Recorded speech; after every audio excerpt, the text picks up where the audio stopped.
talk about Vedanta, there's often a misunderstanding that comes in because, of course, Vedanta preaches the unity of one supreme entity. Just one without a second, we call this Brahman. Even the name implies, sorry, can I ask you to mute your microphones? So this is an impersonal absolute. And on the one side, that means we're trying to grasp something that has no parts in space and no evolution in time, something way beyond the scope of the mind. And as the Upanishad said, the mind comes back together with words, words come back together with the mind. So we can't objectify such a thing. And so how do we grasp that? That's on the one hand. On the other hand, we have the so-called illusoriness of the world. And the word illusion is a little misleading because to us it's a reality. An illusion says that it is completely not real, and maybe that's misleading because our definition of reality really is something which is permanent, something which was the same yesterday as it is now, as it is in 1,000 years. Time has no impact on it. And so this illusoriness of the world, including maybe other beings in the world, other strata of beings, we can accept that, maybe even other higher beings, angels and so on. In religions we find those kinds of things. So all of these are all iconoclastic and intolerant of worship. No, according to the Vedanta, no, that's not true. Because the realization of this ephemeral nature of the world, the so-called illusoriness of the sense-perceived world, no doubt it's the goal of Vedanta, but for practical purposes, we have to deal with the world in front that holds many difficult problems and obstacles, many different points of view, many different narratives. It's very difficult to change somebody's narrative. Once they've got a fixed mind about something, no point in arguing with them. So where do we stand? So we can't deny the actuality of phenomena. It was Immanuel Kant that divided things into noumenon and phenomenon. And the phenomena is what we are living in. We can't deny its reality, but we also have to accept that when we close our eyes and close off our passport identity, that is, we go to sleep, the inner organs come up and have their play. And the same ego can play multiple parts in a dream, and then everything disappears. All the senses set, as it were, and we go into an area of potentiality. We have no idea about it, not even memory is there. And the whole range of this experience is really called the phenomena, not just the one aspect. But it's the one aspect that gives us problems.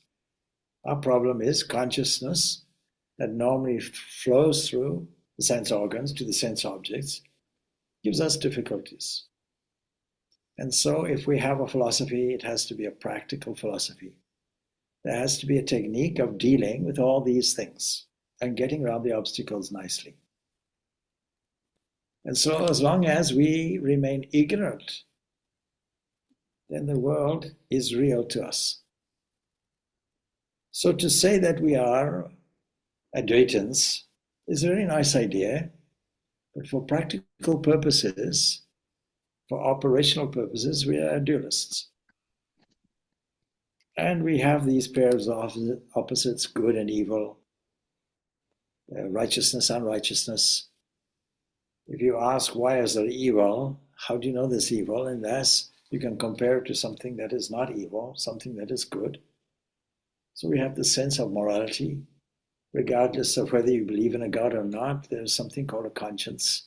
It seems to be there built into man. You can explain it away in many different ways. So there are some highly qualified spiritual aspirants who can conceive of the impersonal absolute. And it's like there's a mountain presenting itself, the very top of it is our goal. They can go there directly.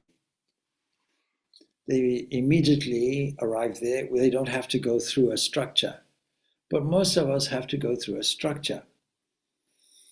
And the peak of the structure will be what we might call philosophically cosmic mind.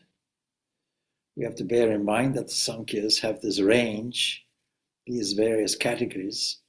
They're like rungs on a ladder, and we go through that progressively, bit by bit.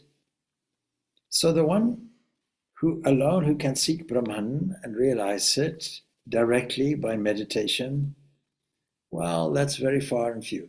It takes very concentrated people, dedicated people, spiritual aspirants who have the leisure to meditate on it. And in modern times, that's becoming increasingly difficult. You have a very famous sage, Ramana Maharshi, who goes off into a cave and simply with the quest, who am I? Who am I? Is his eternal quest. And many people follow him and think, let me be also a non-dualist. We believe in the Advaita, but then for practical purposes, it's all just philosophy, because if you want to experience the same thing, you also will have to maybe go look for your own cave and live there, live on alms, and dedicate your whole attention toward this pursuit.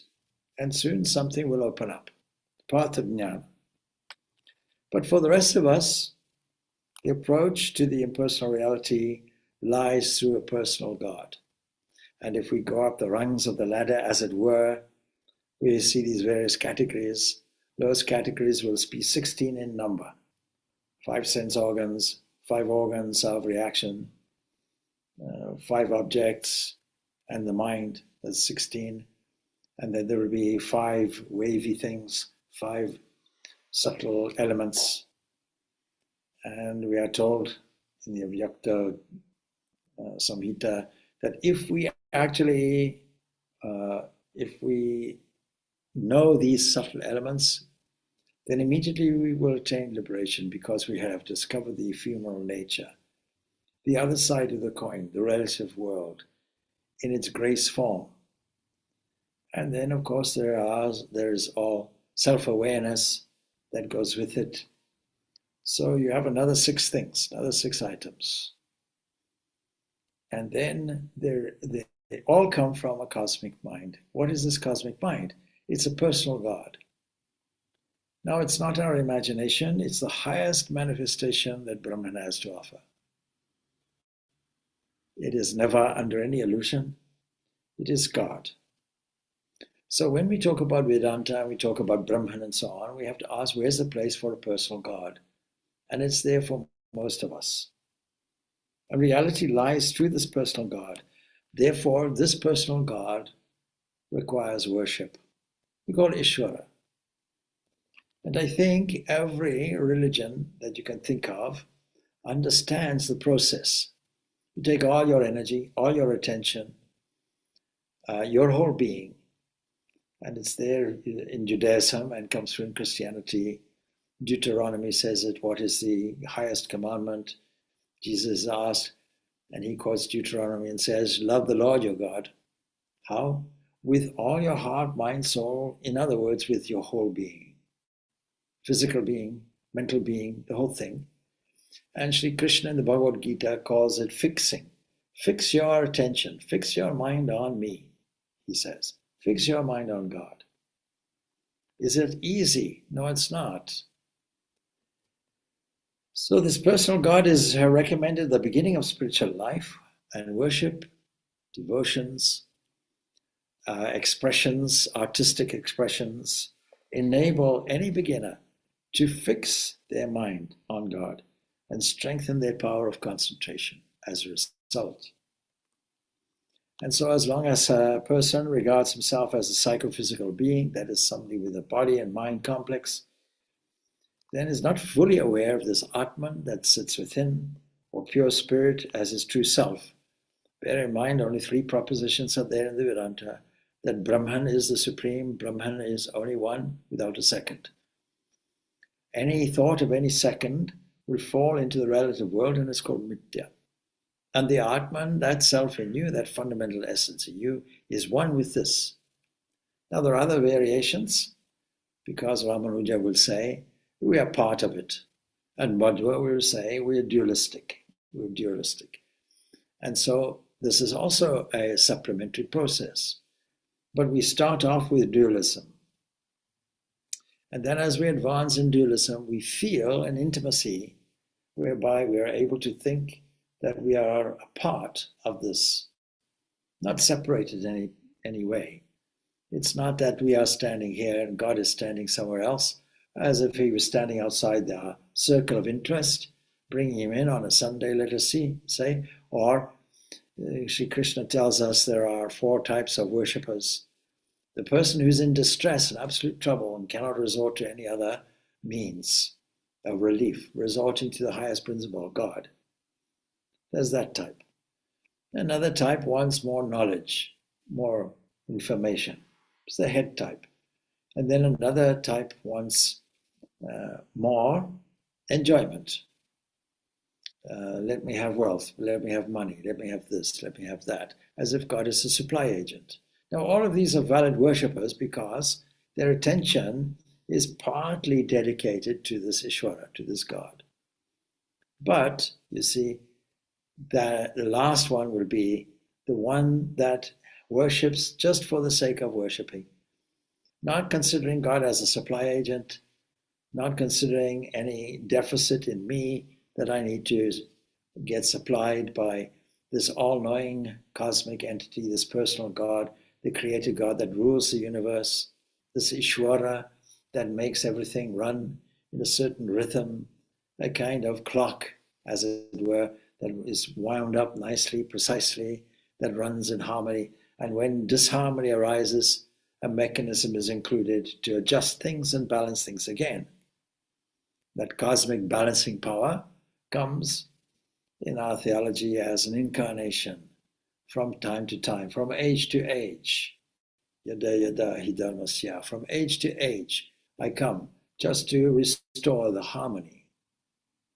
And those would be the highest examples, the highest manifestations of this cosmic mind, of this personal God.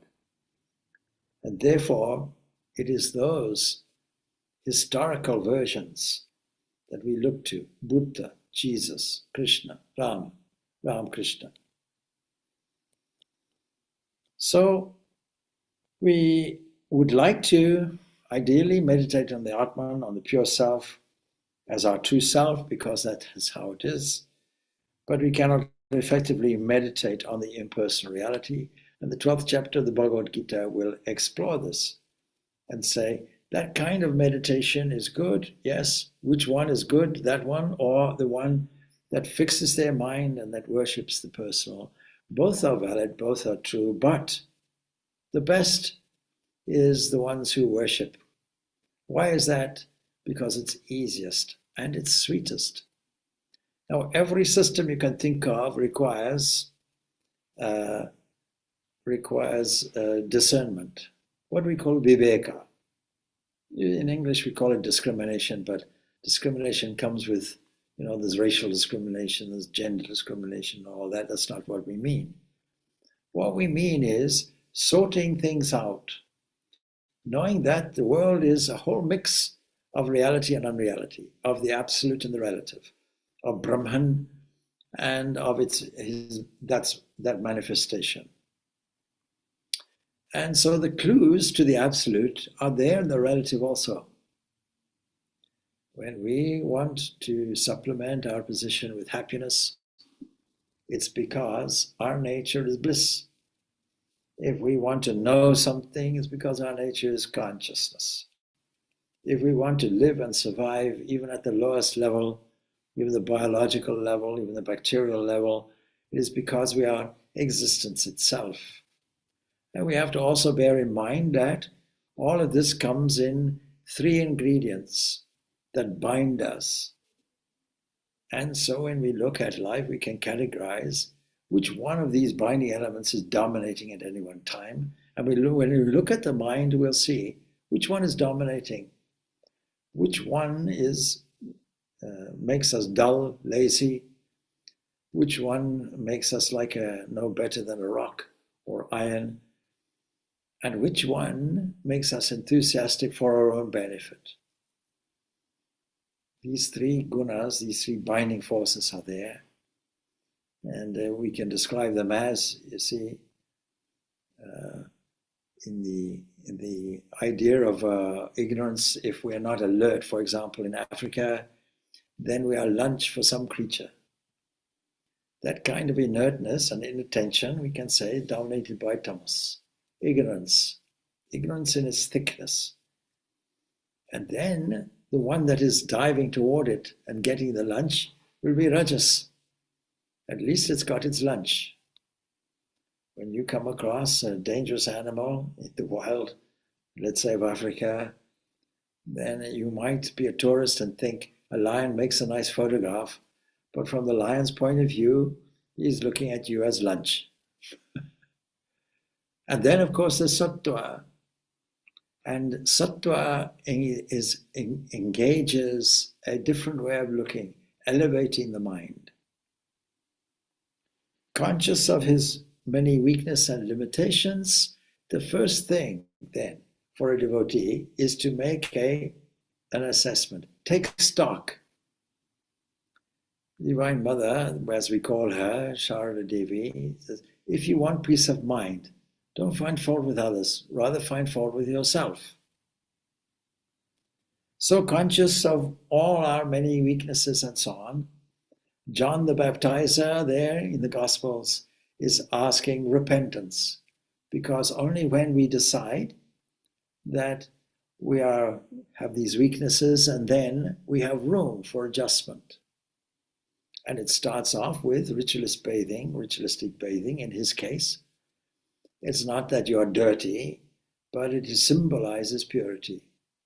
And many religious practices devoted to God as a personal God, first of all, requires some purification. We find in temples, South Indian temples, for example, there will be tanks. You go into the tank, or you go into a river before you go into the temple. You put fresh clothes on. You prepare yourselves nicely. When you sit in meditation, there's a recommendation. Bathe your body first. Brush your teeth, bathe your body, put fresh clothing on. Now you're ready for meditation. The mind is symbolically made pure. You feel fresher, you feel better. Now you're ready. A kind of preparation like that. In Christian churches, they take a more summary position. As you go in, there's something in the front called holy water, and you take it and you bless yourself with it. Symbolism is the same. When Muslims come to do the salat, the salutations 5 times a day in the mosque, you can't just go into the mosque, you have to bathe. You bathe your feet, you bathe your legs, you bathe your hands, your arms up to the elbows, fresh clothes dedicated for that position. You don't wear shoes. The ground on which you stand is holy ground. You go in. So like that, there's a universal acceptance that there has to be some kind of mental purity, and the physical purity symbolizes it. So we worship the personal God. Why? For protection, for guidance, for grace. It's as if there was a bee called the mind, and this is often used as an example, that seeks the nectar in a flower and gets the grace thereon. And of course, in the end, the worshipper realizes that both he and the personal God are no different. Both are manifestations of this Brahman, this absolute. But as long as a person remains conscious of their individuality, I am so-and-so, their passport identity in the waking state, and retains even a trace of the ego, then the distinction between himself and the personal God still holds good. And that personal God is to be regarded as the highest possible reality. The highest possible reality, we can say, on the relative plane, because the impersonal version of that will be what we call technically Prakriti, the Sankhya's would call it that. And then there is a kind of line. You want to put it visually, there's a dotted line, a kind of veil barrier. And that is where our illusion starts. That is where we are, the relative world comes, in other words, becoming, from being to becoming. And then the puzzle is, how does that work? How does being translate into becoming? And there we have to evoke these three forces of hiding, projecting, but also the possibility of revealing. We require them. I was once giving some talk, I think it was down in Kilkenny, and somebody who adhered to the Dvaita was saying, what we have to do, of course, is get rid of Maya. There was another person that I was recently speaking to, is that the problem is the mind. We have to get rid of the mind. The mind is an illuminating factor. The mind gives us problems. The mind, the thoughts go through so many vague things, problematic, like the wind blowing. Thoughts all disturbing the mind. Yes, that's true. But we have to learn the art of observing what particular quality is being entertained in the mind at any given moment, stopping that, saying thank you very much, enough is enough, and putting something of value in. And the highest thing we can put, the most beautiful thing we can put, is worship, love of God, sweet. Now every system will require this discernment. Discernment and detachment are what is called practice. And discernment for the jnana yogi will be to analyze everything which is changing, everything that falls into the relative sphere with a process called neti-neti. It's not this, not this, not this. But on the other side will be a reality and endorsement. It is this, it is this. Underneath it is this. Flowing through all hands, all arms, all eyes, and so on. And if you look at things like that, you'll also see the personal God flowing like that. So you can't get away from it.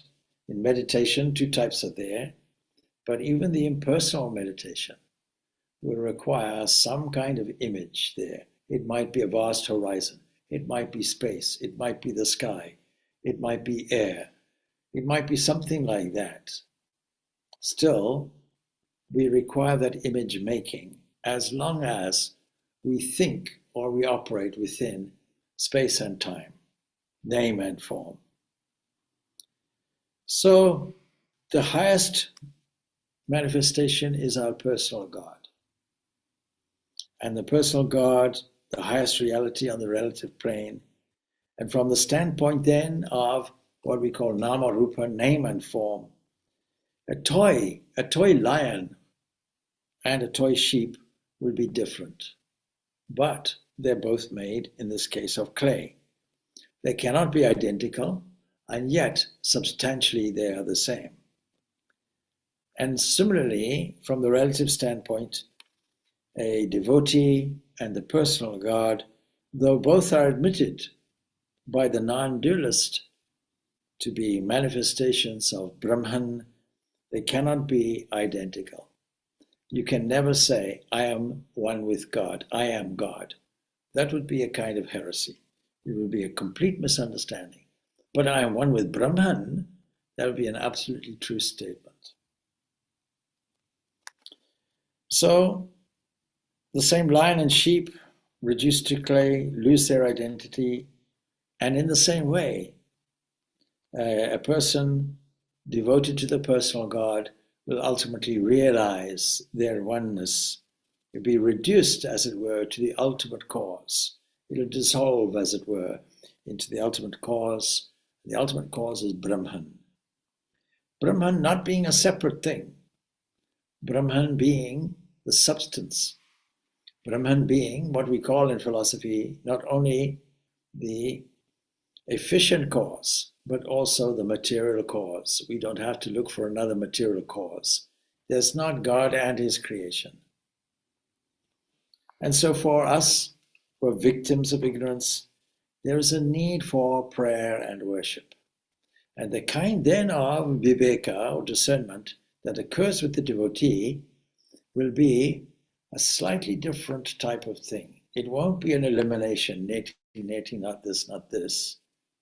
It will be the kind of discrimination that says, that asserts the reality, the intimacy of God, who is responsible for your breath, responsible for your eyes seeing, the eye of the eye, the ear of the ear, see, speech of speech, described in this way.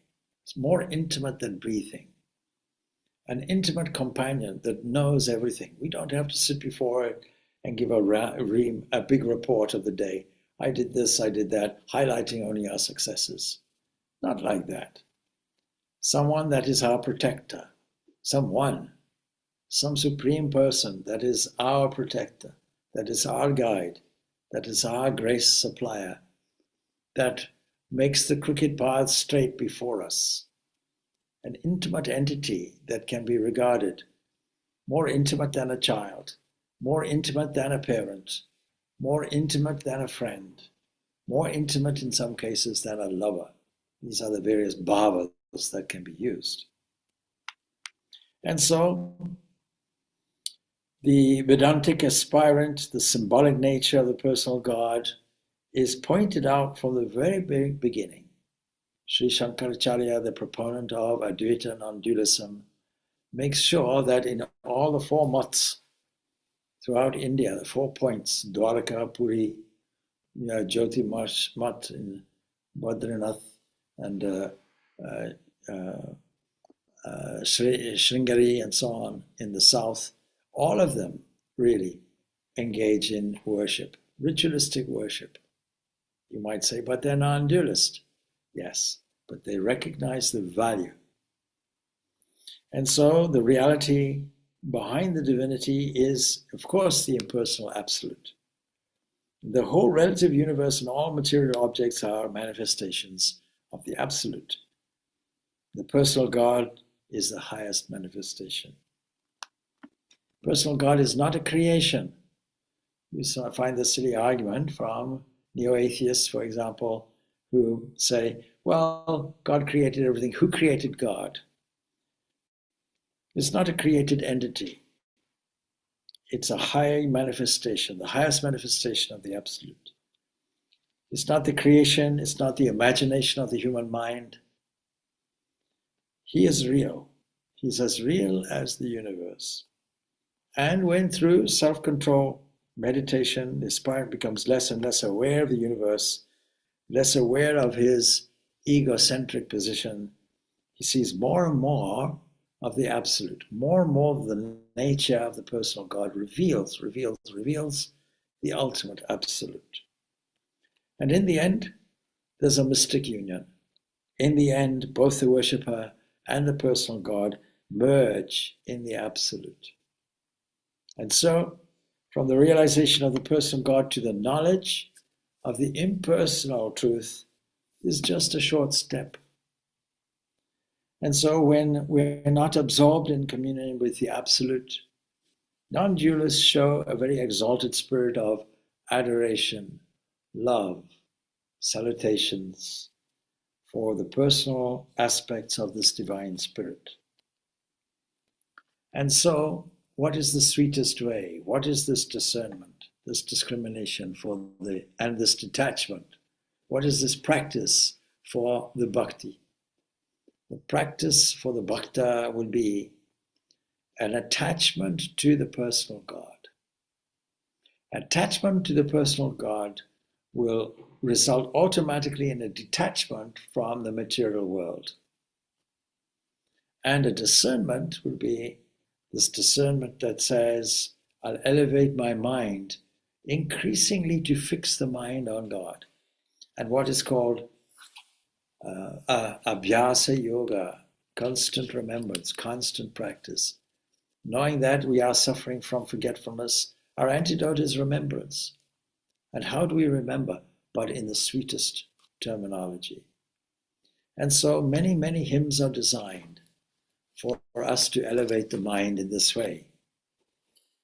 Now, I said meditation on a song. And we could pick many, many songs.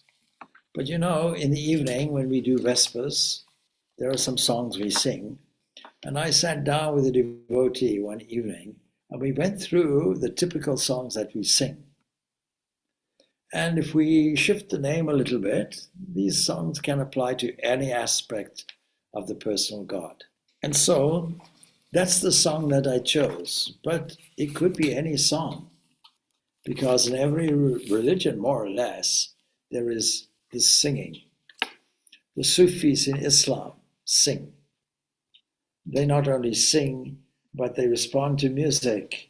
You must have heard of the dervishes in, let us say, Turkey and other places, Egypt, Turkey, and so on, that just get absorbed in an ecstatic trance in their most beloved, in the all-merciful, the all-powerful, all-merciful one. There are two songs that come to mind. And there is a song which is Irish. I don't know, yes. And I came across it more because there was a devotee from America, and we sat down, and he was involved in the Hollywood Center in America and settled in Ireland.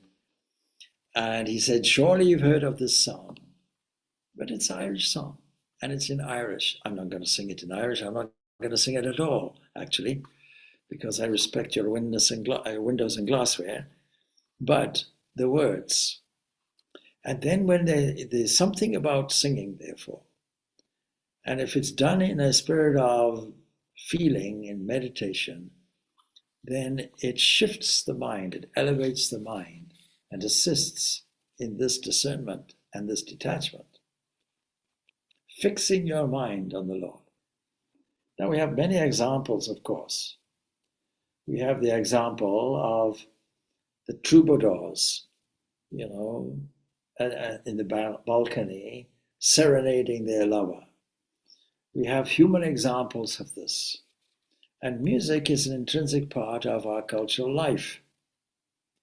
There is, to me personally, very little more elevating than listening to Beethoven. And when Beethoven gives a message of peace and love in his Ninth Symphony, the whole thing is elevated. And the song becomes universally accepted for revolutionary things like the knocking down of the Berlin Wall. Be Thou My Vision is a song I have selected. Be Thou My Vision. Now you see how the song is addressed to a personal entity. A personal entity, be thou my vision. Just as, please be my companion. Be my beloved.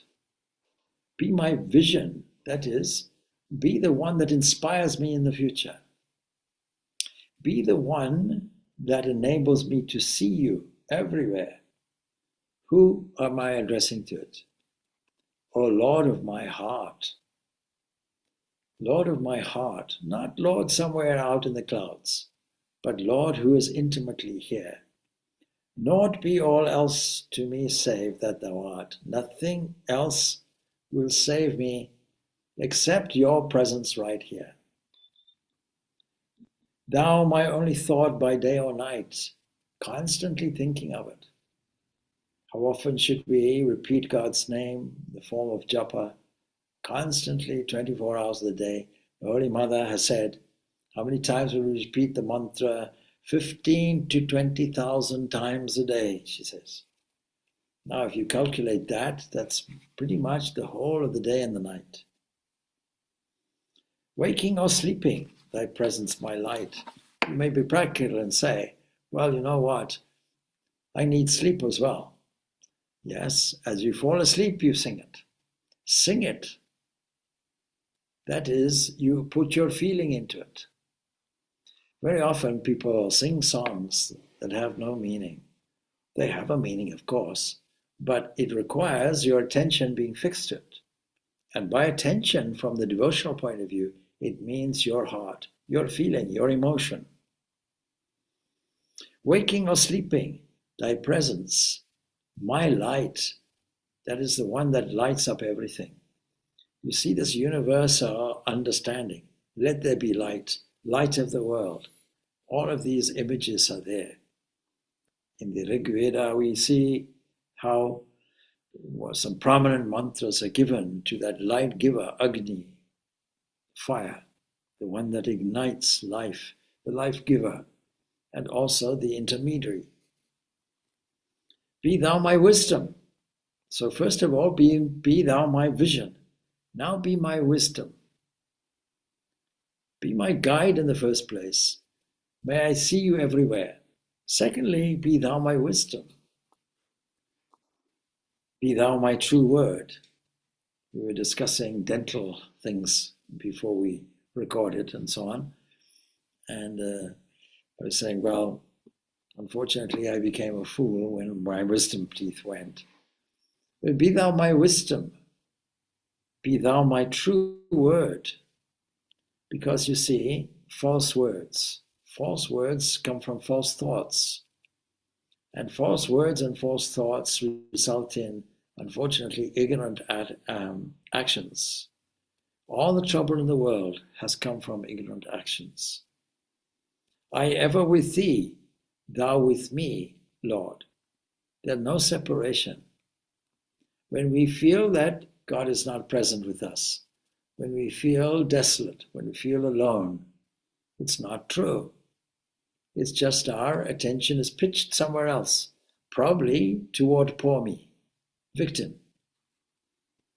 Thou my loving Father, we can also say mother, parent, and I thy true Son. Thou in me dwelling, and I with thee one.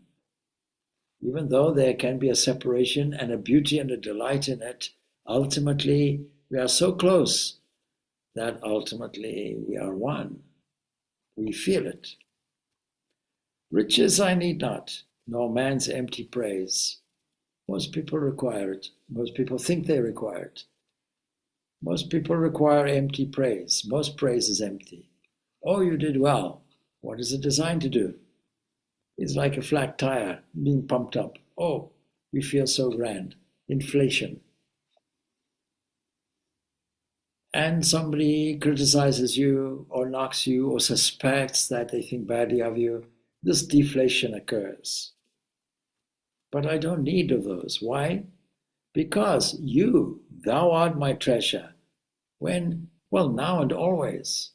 I don't require anything else. I have all the treasure I want.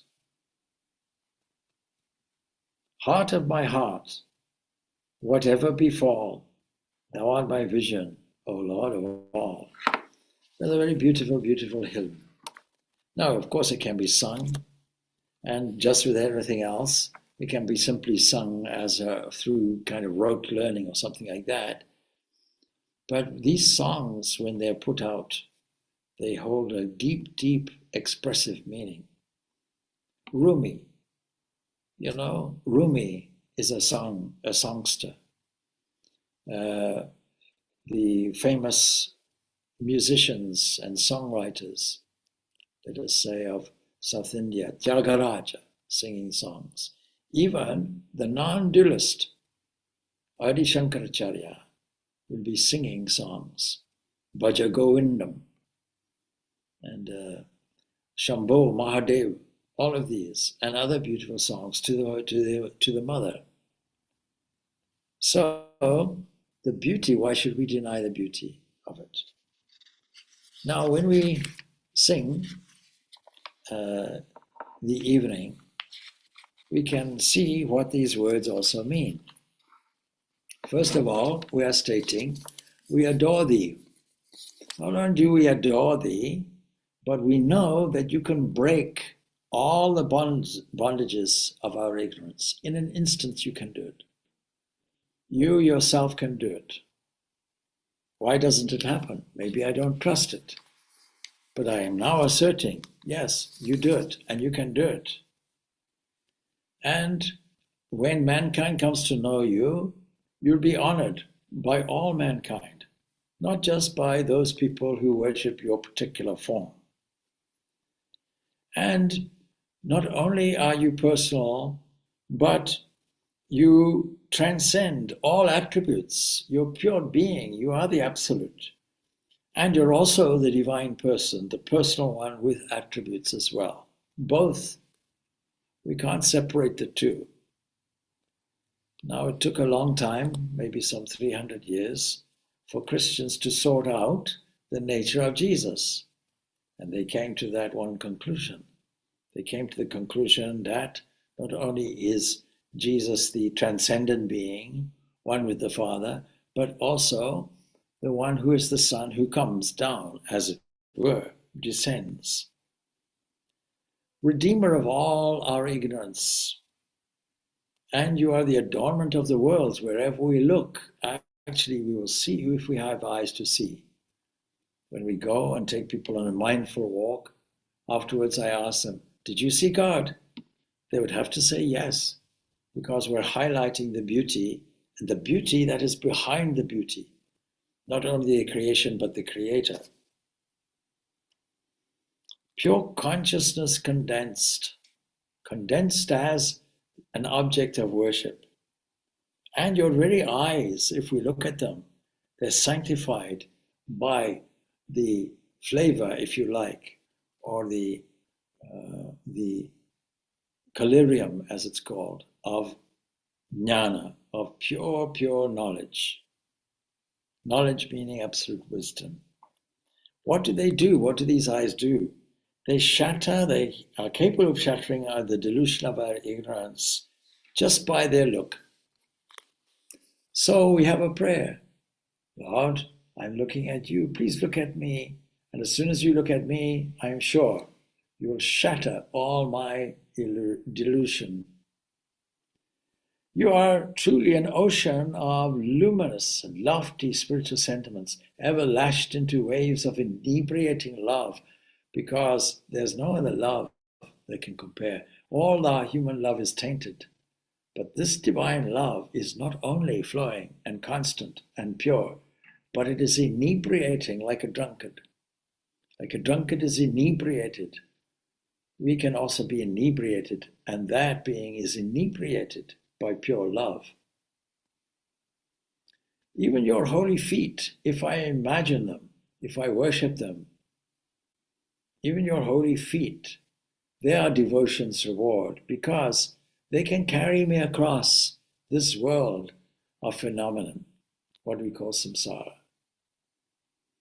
And you are the Lord of the universe, manifest as the incarnation from time to time, even for this modern age. You are there purely to help mankind in their spiritual endeavor. Thanks for it, because by your grace only I clearly see this. I cannot see it without your grace. You reveal it to me. O thou whose mind is ever established in transcendent superconsciousness. You shatter the mass of mankind's sorrows. You are mercy condensed. You are a tremendous worker. You never cease. In fact, Krishna says, if I cease for a moment, this whole world stops. Your life is an offering of love for the redemption of mankind.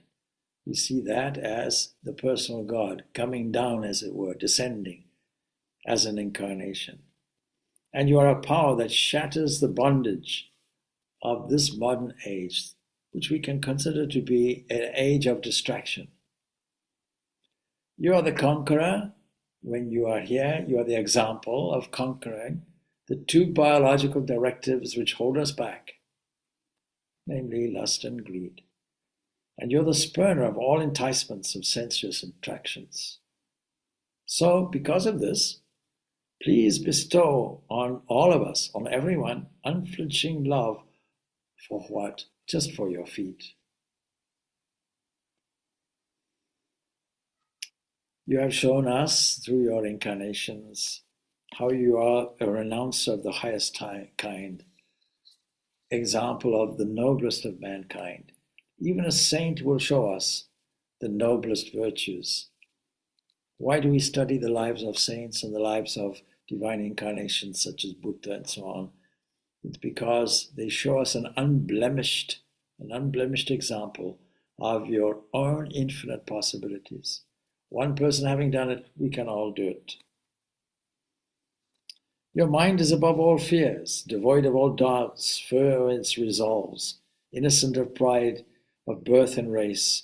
Your universal love offers shelter to all your devotees who seek it. And so, what do I see? You're an offering of love.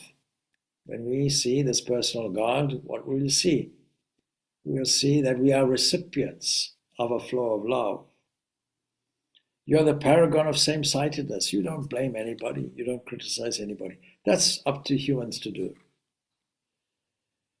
And to those who treasure just the divine holy feet, as it were, and put that in their hearts, then what is this world? This whole world of seeming problems and difficulties goes into a category of trivial pursuit. It is like just a puddle on the earth, a small puddle, just caused by a hoof mark, not of a cow, but a small calf, small animal. Your universal love offers shelter to all devotees who seek it. And so, with your holy feet in our hearts, this ocean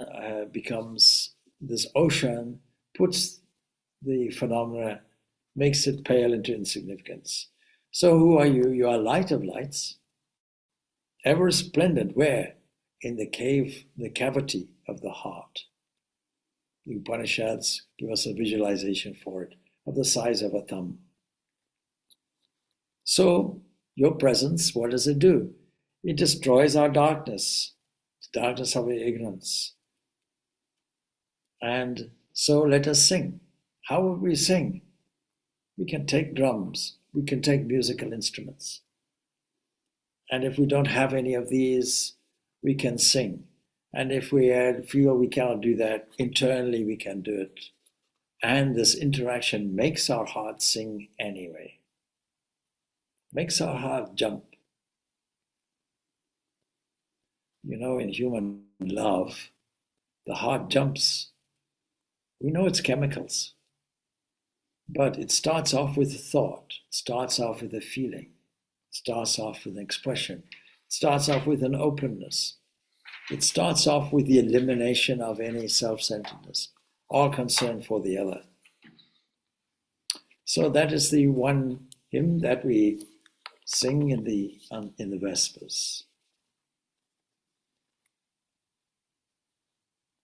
There are others that we chant. We won't go into it because of time.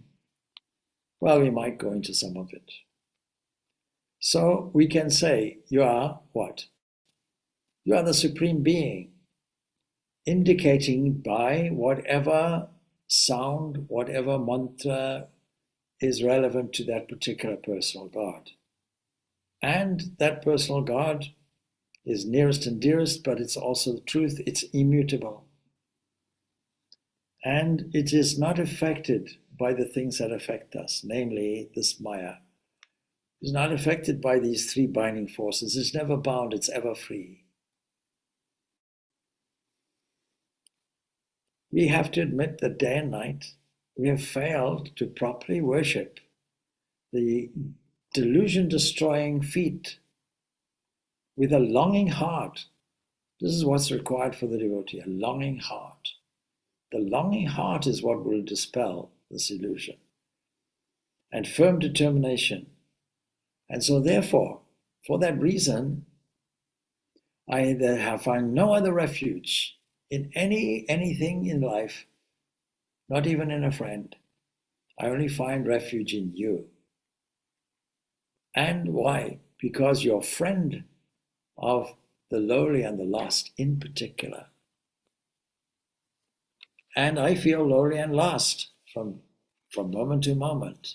It may be a perpetual feeling, but the only way out is this longing heart and taking refuge. All along these songs talk about refuge. You know that when it rains hard, you go and take refuge under shelter or under an umbrella or something of that nature, or in a house. And until the rain passes, the only real refuge is in this personal God. And so all of these great songs and expressions have a great value.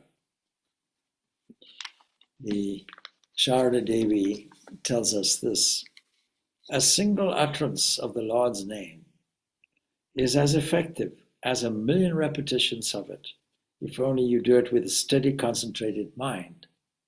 Now you say, but I've just said that she says that the mantra can be repeated 15 to 20,000 times a day.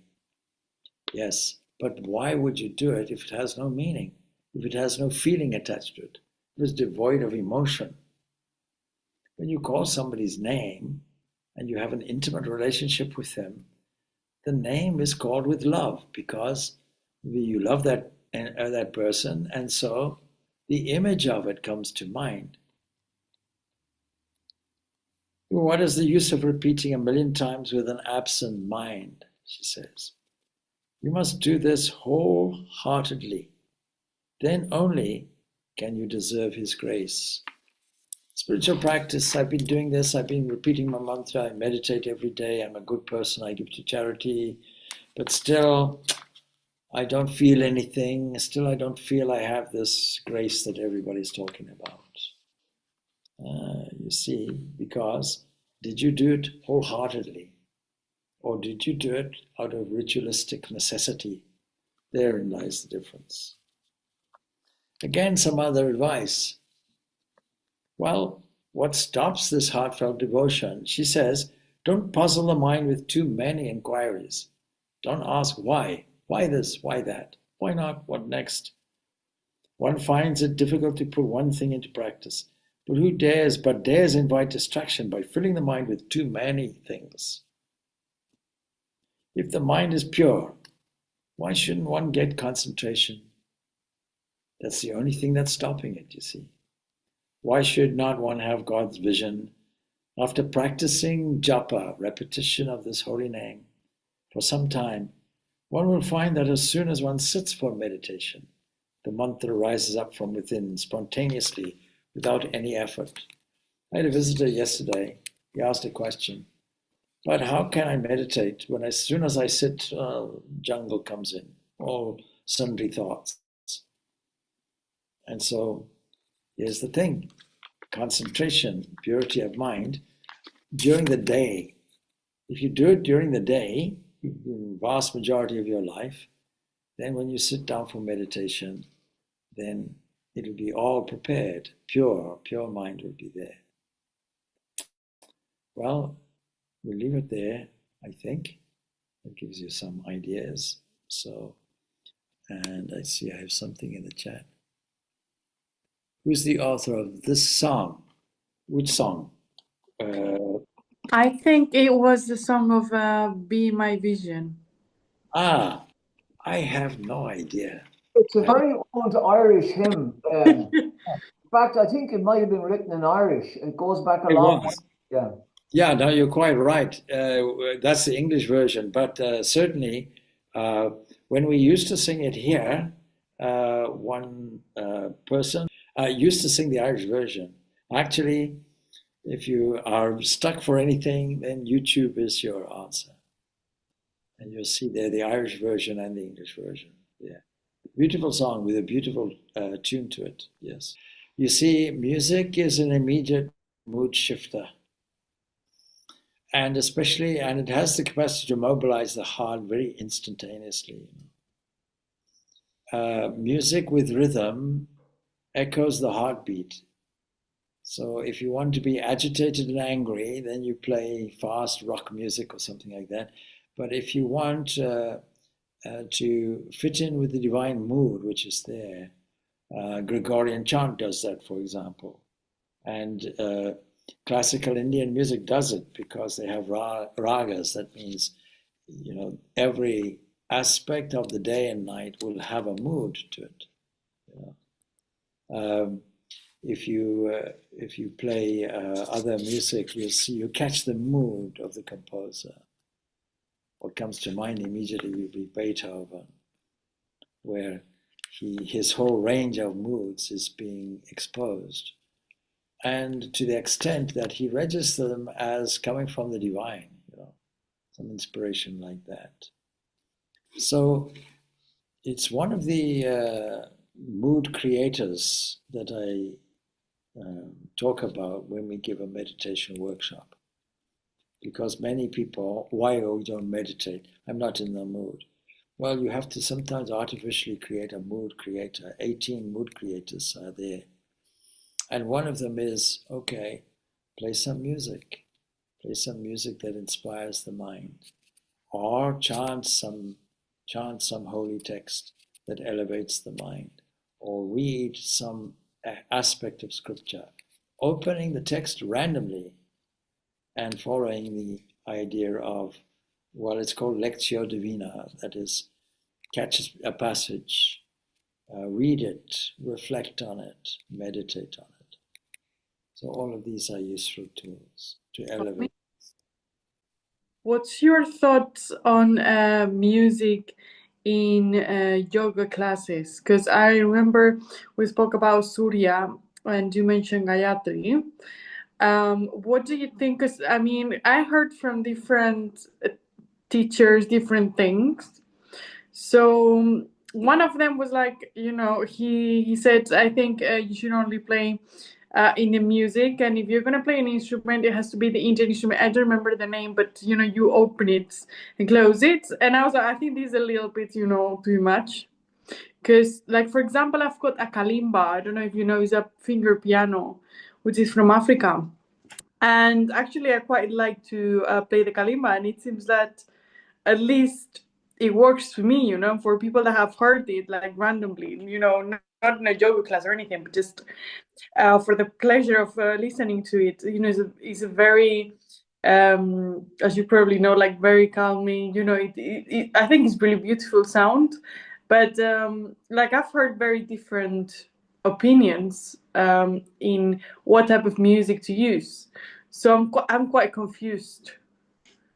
When I do yoga classes, I like to play music that supplies in the background, that supplies a kind of rhythmic pace to the exercise. And of course, afterwards, there's a particular one I like, which has certain drums in the background. But there are no rules for this, by the way, because, you know, if you take the yogis in the Himalayas who are doing asanas, I don't think they have a full band they're playing or something like that. But you see, every movement in Hatha Yoga done authentically will be a kind of karma yoga. It'll be a worshipful movement. It'll be done with mindfulness. For example, Surya Namaskar, you'll imagine, you visualize the sun and he who lights the sun. And so there's a slow rhythmic movement that is made with a sense of worship. Then once you become proficient in these movements, you'll see that they are one unbroken flow, like ballet, if you like, or Tai Chi, I suppose. And whether you require music for that or not, we don't know, but there's no set rule about it, I can assure you. Some people don't like it, by the way. They feel it's a distraction in the movements. Thank you, Swamiji. All right, good. Om Shanti, Shanti, Shanti. Peace, peace, peace. Good, Swamiji. Thank you. Thank you, Swamiji. Good. Thank you, Swamiji.